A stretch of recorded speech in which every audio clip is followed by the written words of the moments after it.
არ შეიძლება არ შევეხო იმ ძალიან მნიშვნელოვან საკითხს და ამბავს, რაც დღეს ხდება ჩვენს ქვეყანაში ავტომატო მიმართულებით. თქვენც გაიგებდით, დარწმუნებული ვარ, რაც ხდება ამ ახალი კანონის გამო, კანონი ბრჭყალებში, იმიტომ რომ მე ამას კანონს ვერ უწოდებ, სადაც არანაირი კონკრეტიკა არ არსებობს, არანაირი კრიტერიუმი არ არსებობს, რის მიხედვითაც ფასდება ადამიანი არღვევს თუ არა კანონს. უბრალოდ ვიღაცა კონკრეტული პირების მიერ შეფასება ხდება სუბიექტურად, იმსახურებს თუ არა ის ადამიანი ჯარიმას და არა მარტო ჯარიმას, ჩამოსვა ადამიანი მანქანიდან და მოტოციკლიდან და გადაიყვანო ის მისი ქონება საჯარიმოზე და იქიდან გამოყვანაში ცალკე ფული გადაახტევინო. ეს არის არ ვიცი, ტერორია ჩვეულებრივი.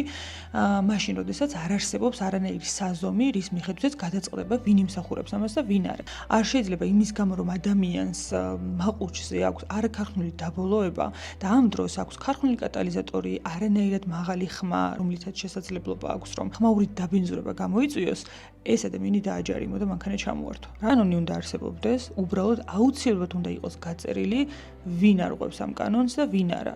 არ შეიძლება ადამიანი დააჯარიმო იმის გამო, რომ პოტენციური კანონდამრღვევია.